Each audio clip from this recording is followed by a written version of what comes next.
Let's talk about some important ideas that help us understand how people communicate and make meaning through language. These ideas are positioning, polyphony, and argumentation. They may sound a little bit complicated first, but they reveal a lot about how conversation and text works on a deeper level. First, positioning in how speakers place themselves within a conversation. It's not just about what they say, but also how they say it and the perspective they take. When someone speaks, they are essentially choosing position in relation to others involved in discussion. This positioning can show their identity, opinions, feelings, or relationship with others. For example, a person might speak from a position of authority, sympathy, or opposition, depending on their role, how they want to interact with the audience or other speakers. So, positioning is just about sharing information. It's a way to express who you are and how you relate to others in the context of communication. Next, there's a concept of polyphony. This idea comes from music originally, when polyphony means having multiple independent melodies happening at the same time. In language, polyphony means that within one text or conversation, we can hear many voices or viewpoints coming together.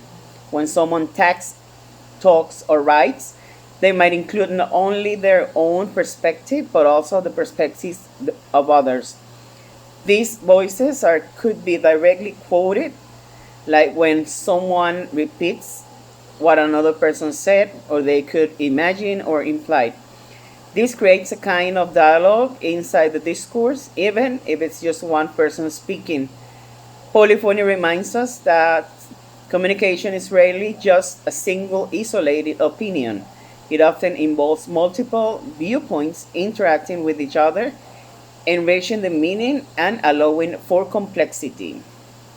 Then we have argumentation, which is closely linked to these ideas. Argumentation is about how speakers organize their thoughts to support an idea, convince others, or create meaning. It involves using different positions and voices strategically, for example, by acknowledging other opinions and either agreeing with them or explaining why they disagree.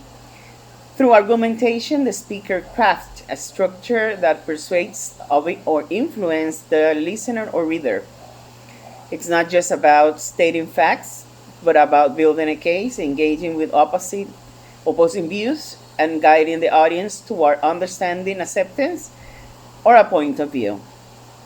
Putting all these concepts together, we see that language is more than a simple way to pass on information. It's a complex process in which identities, beliefs, and power relations are negotiated and expressed. Each conversation or text can be seen as a stage where different positions and voices interact, and where argumentation shapes how meaning is constructed and understood. Recognize argumentation effectively, we become better communications. Gain ability to express ourselves clearly and nuance, understanding not just what to say, but how to say it in a way that connects with others. We can navigate different perspectives and make our points in a way that is thoughtful and persuasive.